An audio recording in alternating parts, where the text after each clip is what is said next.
आप सभी को जय मसीह की।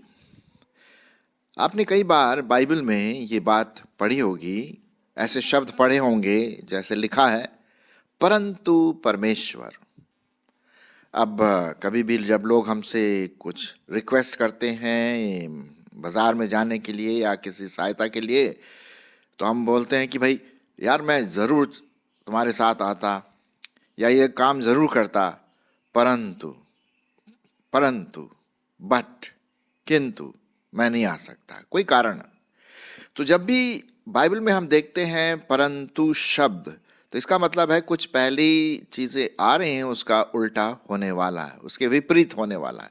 अब यहाँ पर जब हम परमेश्वर की बात करते हैं परंतु परमेश्वर, तो मैंने कई बाइबल के जो लोग हैं उनके बारे में देखा या ऐसी चीज़ें जो परमेश्वर ने किया, परंतु लोगों ने ये सोचा परंतु परमेश्वर ने ये किया।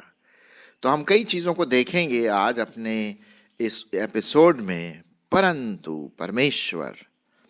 तो आइए पहली बात हम देखते हैं, वो पाया जाता है फिलिपियों की पत्री उसका 2 अध्याय और 17वां पद। यहाँ पर हम एपफ्रोडिटस, एक जो परमेश्वर का जन था, उसके बारे में पौलुस लिखता है कि किस प्रकार से परमेश्वर ने उसको चंगा किया। अब यहाँ पर वो शब्द आता है परंतु परमेश्वर, है ना। सो आइए मैं उसको पढ़ूंगा आपके लिए। फिलिपियों उसका 2 अध्याय और 27 पद। फिलिपियों 2 अध्याय 27 पद। और निश्चय वह बीमार तो हो गया था, वो का मतलब है एपिफ्रोडिटस, ठीक है, जो परमेश्वर का सेवक था, यहां तक कि मरने पर था, परंतु परमेश्वर ने उस पर दया की, और केवल उसी पर ही नहीं पर मुझ पर भी, कि मुझे शोक पर शोक न हो। तो यहां पर हम देखते हैं प्रियो, हमारे मनुष्य के कार्य अपने अलग प्रकार से होते हैं, परमेश्वर का कार्य अपना अलग सा होता है, क्योंकि उसकी जो गुणवत्ता है, उसके बारे में जो हम देखते हैं, जो चरित्र है उसका गुण, वो दया का धनी है। जैसे यहाँ पर लिखा हुआ है ना, वो दया करने वाला परमेश्वर है। यहाँ पर शोक होने वाला है, एपिफ्रोडिटस जो है वो मरने पर था शारीरिक रूप से, लेकिन परमेश्वर ने उस पर क्या किया? दया दिखाया। और यहाँ लिखा है परंतु परमेश्वर ने उसको जीवित किया या उसको चंगाई दी। तो एक बात यहाँ पर हम देखते हैं, परमेश्वर का धन्यवाद देते हैं, परंतु परमेश्वर ने। अच्छा, आइए और आगे बढ़ेंगे। हम पढ़ते हैं कि जनरली जो लोग हैं वो जो पाप से ग्रसित हैं, और हमारा जो दिमाग होता है कभी कभी उल्टे सीधे बातें सोचता है, लेकिन परमेश्वर कौन है? दया का धनी। वो हमारे साथ वैसा व्यवहार नहीं करता जैसा होना चाहिए। क्यों? परंतु परमेश्वर। वही बात आ गई। मैं आपके लिए पढ़ूंगा इफिसियों उसका 2 अध्याय 3 पद। इफिसियों उसका 2 अध्याय और 3 पद यहां पर हम देखते हैं, ठीक है। तो 3 और 4 पद भी देख लेंगे। इनमें हम भी सबके सब पहले अपने शरीर की लालसाओं में दिन बिताते थे, और शरीर और मन की मनसाएं पूरी करते थे, और अन्य लोगों के समान स्वभाव ही से क्रोध की संतान थे। याद है, मैं तो था भाई, हैं, और ये सब बातें जो लिखी हुई हैं हम सबों के साथ, मेरे साथ भी थी। अब चौथा पद पढ़िए, चौथा पद उसी का, परंतु परमेश्वर ने जो दया का धनी है, हालेलुया, परंतु परमेश्वर ने जो दया का धनी है, अपने उस बड़े प्रेम के कारण जिससे उसने हमसे प्रेम किया, हमें क्या किया? क्षमा किया। जब हम अपने अपराधों के कारण मरे थे, तो हमें मसीह के साथ जिलाया, और अनुग्रह ही से तुम्हारा क्या है? उद्धार हुआ है। 5वां पद मैंने पढ़ा आपके लिए। तो यहां पर हम देखते हैं, वहां पर भी परमेश्वर, परंतु परमेश्वर जो दया का धनी है, परमेश्वर जो चंगाई देने वाला है। परंतु परमेश्वर, यहाँ पर उसकी बात हम देखते हैं, महान परमेश्वर। परंतु परमेश्वर ने जो दया का धनी है, हमारे पापों को क्या करता है? निकाल देता है, माफ कर देता है। धन्यवाद हो। आगे देखते हैं, एक और बात हम देखते हैं जो परमेश्वर के बारे में है। परंतु परमेश्वर पवित्र आत्मा के बारे द्वारा होता है। ये पहला कुरिन्थियों उसका 10 अध्याय 13 पद, पहला कुरिन्थियों उसका 10 अध्याय और 13 पद क्या लिखा हुआ है? सुनिए।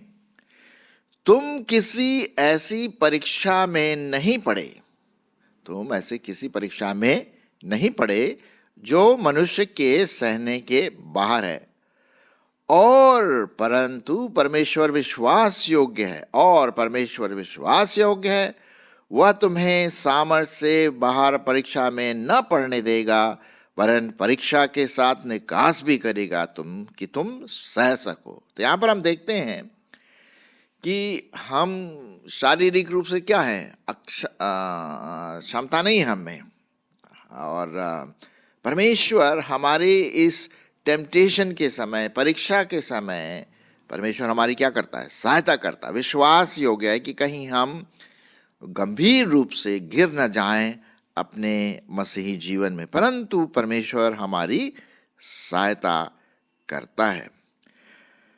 देखिए, एक और बात हम परमेश्वर के बारे में पढ़ते हैं कि परमेश्वर मेल मिलाप पर ज्यादा ध्यान देता है। उसका जो चरित्र है, उसके जो गुण है, वो पीस वाला है, शांति वाला, मेल मिलाप वाला है। मैं इसी के बारे में पढ़ूंगा। पहला कुरिन्थियों 7:15, पहला कुरिन्थियों उसका 7वां अध्याय और 15वां पद। देखिए परमेश्वर के वचन में क्या लिखा हुआ है। अब यहाँ पर ऐसा लिखा हुआ है, जो संदर्भ है वो इस प्रकार से है कि कभी कभी पति विश्वासी हो या पत्नी विश्वासी हो, उनमें से एक अविश्वासी हो सकता, पत्नी अविश्वासी हो या पति अविश्वासी हो, तो अब कभी कभी झगड़ा रगड़ा जो हो जाता है और बोलता है कि मैं तो छोड़ के जा रहा हूँ, मैं छोड़ के जा रही हूँ, तो उसी से संबंधित यहाँ पर लिखा हुआ है ना। परंतु जो पुरुष विश्वास नहीं रखता, यदि वह अलग हो तो अलग होने दो। ऐसी दशा में कोई भाई या बहन बंधन में नहीं, परंतु परमेश्वर ने तो हमें मेल मिलाप के लिए बुलाया है। जी हाँ, यदि कोई ऐसा अलग रहना मांगता, भाई उसकी इच्छा है, लेकिन परमेश्वर की ऐसी कोई इच्छा नहीं है। वो तो चाहता है कि सब लोग मेल मिलाप शांति से रहें, प्रेम से रहें। लेकिन भैया अगर ये झगड़ा रगड़ा वो चलता रहा तो भैया अलग होना मांगते हो जाओ। लिखा हुआ ऐसा, ऐसी दशा में कोई भाई बहन बंधन में नहीं, परंतु परमेश्वर ने तो हमें मेल मिलाप के लिए बुलाया है। हाँ, ये बड़ा अच्छा चरित्र गुण जो हम प्रभु परमेश्वर के बारे में यहाँ पर देखते हैं। परंतु परमेश्वर, बट गॉड। आगे बढ़ेंगे। अब जरूर हमने कभी न कभी बीज बोया है, पौधे लगाए हैं। मैंने तो कई बार पौधे लगाए आम के, और इसके अलग अलग फ्रूट के, निकलते ही नहीं वो शायद मैं ठीक से नहीं लगाया या ज़मीन को ठीक से खोदा नहीं, खाद नहीं डाला, वो मेरी गलती है। इसी से संबंधित कुछ बात लिखा हुआ है आत्मिक रीति से, कि हम आत्मिक रीति से बीज को बोएं, परमेश्वर का वचन बोएं, लेकिन परमेश्वर है जो उसको बढ़ोतरी देता है। मैं पढ़ूंगा आपके लिए पहला कुरिन्थियों उसका 3 अध्याय 6 और 7 पद। मैंने लगाया, अपुल्लोस ने सींचा, परंतु परमेश्वर ने बढ़ाया। यहां पर वही शब्द आया है, परंतु। परमेश्वर कौन है? बढ़ाने वाला है। मैंने लगाया मतलब वचन बोया, अपुल्लोस ने सींचा, परंतु परमेश्वर ने बढ़ोतरी की, परमेश्वर ने बढ़ाया। इसलिए न तो लगाने वाला कुछ है और न सींचने वाला, परंतु परमेश्वर जो बढ़ाने वाला है वही सब कुछ है। और यहाँ पर देखते हैं कि जो बढ़ोतरी है प्लांट की, जो पौधा है, वो परमेश्वर बढ़ाता है। हमारे मसीह जीवन में हमको कौन बढ़ाता है? परंतु परमेश्वर हमें अपने मसीह जीवन में आगे बढ़ाता है। यहाँ पर फिर से वही शब्द आया है, परंतु परमेश्वर बढ़ाने वाला है। सींचने वाला कोई और है, बोने वाला कोई और है, खुदाई करने वाला कोई और है। परमेश्वर बढ़ाने वाला है, बढ़ोतरी करने वाला है। अब आगे और देखते हैं कि कभी कभी हम बोलते हैं कि भाई हम स्वर्ग जा रहे हैं। अब हमें तो स्वर्ग के बारे में ज़्यादा पता नहीं है। लिखा हुआ है ना, कुछ चीज़ें ऐसी है जो आँखों ने नहीं देखी, कानों ने नहीं सुनी, जो परमेश्वर हमारे लिए बना के रख रहा है, बना रहा है। इसी से संबंधित मैं आपके लिए पढ़ूंगा 1 कुरिन्थियों उसका 2 अध्याय 9 और 10 पद।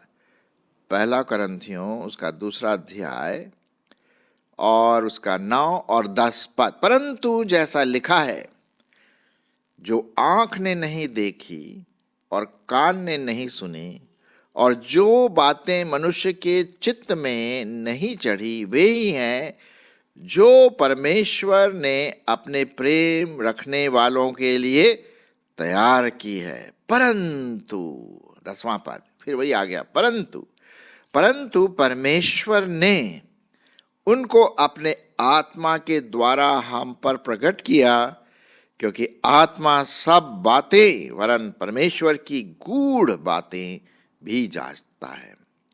यदि आप पढ़ें प्रकाशित वाक्य, पूरा प्रकाशित वाक्य, जब भी आपके पास टाइम हो तो जरूर पढ़िए। उसमें स्वर्ग के बारे में झलकियां दी गई हैं। सोने वाली सड़क है, बीच में नदी बहती है, जीवन का वृक्ष है, वहाँ सूरज नहीं है, चांद नहीं है, क्योंकि प्रभु परमेश्वर ही उजाला है, ज्योति है। वहाँ ना मौत है ना शोक है। अरे साहब, वहाँ तो बस बल्ले बल्ले आनंद ही आनंद। लेकिन ये झलकियां हैं। परंतु परमेश्वर ने अपनी आत्मा के द्वारा इन बातों को हम पर प्रकट किया, झलकियां दिखाई है। तो परमेश्वर थोड़ा सा दिखाया, भाई देखो ये है तुम्हारे लिए बनाया है, बना रहे हैं। जब तुम आओगे मौत के बाद, मतलब शारीरिक जो मौत होगी उसके बाद जब तुम आओगे तो ये तुम्हारे लिए जगह तैयार किया। तो परंतु परमेश्वर ने उनको अपने आत्मा के द्वारा प्रकट किया है। तो एक बात ये यहाँ पर हम लिखते हैं। अच्छा, और आगे बढ़े परंतु परमेश्वर के बारे में, बट गॉड। अब बहुत इंटरेस्टिंग बात यह है कि परमेश्वर ने बड़े बड़े धनी लोगों को, बड़े बड़े जो जिनका स्टेटस है, उनको नहीं चुना। किनको चुना? मूर्खों को चुना। नहीं विश्वास आता? सुनिए, परमेश्वर का वचन बिल्कुल साफ रीति से इसके बारे में कहता है। 1 कुरिन्थियों उसका 1 अध्याय 26 और 27 पद। सुनिए परमेश्वर का वचन क्या कहता है। यहाँ पर लिखा हुआ है 1 कुरिन्थियों 1 अध्याय 26 और 27, बट गॉड, परंतु परमेश्वर।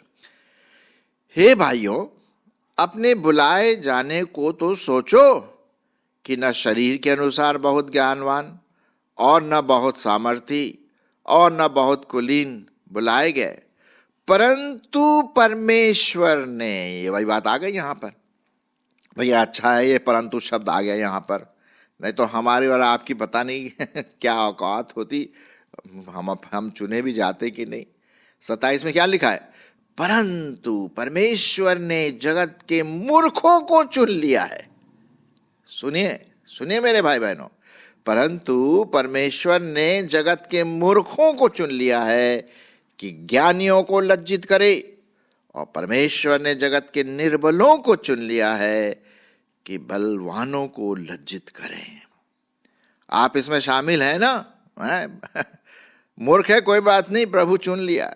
भैया स्वर्ग में आराम से प्रभु के साथ रहो, मूर्ख यहाँ पर बने रहो, कोई बात नहीं, है ना। मूर्ख का मतलब यहाँ पर उल्टे सीधे काम करने वाला नहीं, जो ज़्यादा पढ़ा लिखा भी ना हो, जो ज़्यादा अपने आप को बुद्धिमान नहीं समझता, लेकिन कोशिश करता है हर चीज़ को अच्छी तरह से करने के लिए उसको। लेकिन जो अपने ज्ञान में और बुद्धि में और घमंड में सीना तान के चलते हैं, अपनी नाक को ऊपर ऊंची करके चलते हैं, परमेश्वर उनको नहीं चुनता। परमेश्वर का अनुग्रह सिर्फ दीनों पर है ना, आप पर और मुझ पर। तो परमेश्वर का धन्यवाद हो कि उसने मूर्खों को चुन लिया। परंतु परमेश्वर ने मूर्खों को जगत से पहले ही चुन लिया, है ना। यहाँ पर ये बात देखते हैं। अच्छा, पहले हम क्या थे? बहुत गलत रास्ते में चलते थे, उल्टी सीधी बातें करते थे अविश्वासी के अवस्था में, लेकिन परमेश्वर का धन्यवाद हो, उसने हमें इनसे छुड़ा लिया। परंतु परमेश्वर ने हमें छुड़ा लिया। रोमियो उसका 6वां अध्याय और उसका 16-17 पद। रोमियो उसका 6वां अध्याय और उसका 16-17 पद देखते हैं, वहां पर परमेश्वर का वचन क्या कहता है।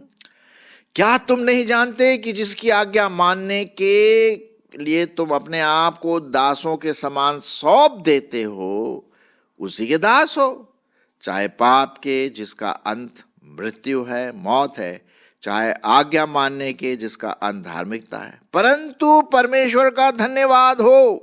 और भी परंतु परमेश्वर के बारे में आप सोचिए, समझिए कि सच में ये जो शब्द आया है परंतु परमेश्वर का क्या हो, धन्यवाद हो, कि तुम जो पाप के दास थे अब मन से उस उपदेश के मानने वाले हो गए हो जिसके सांचे में ढाले गए थे। धन्यवाद हो परमेश्वर का।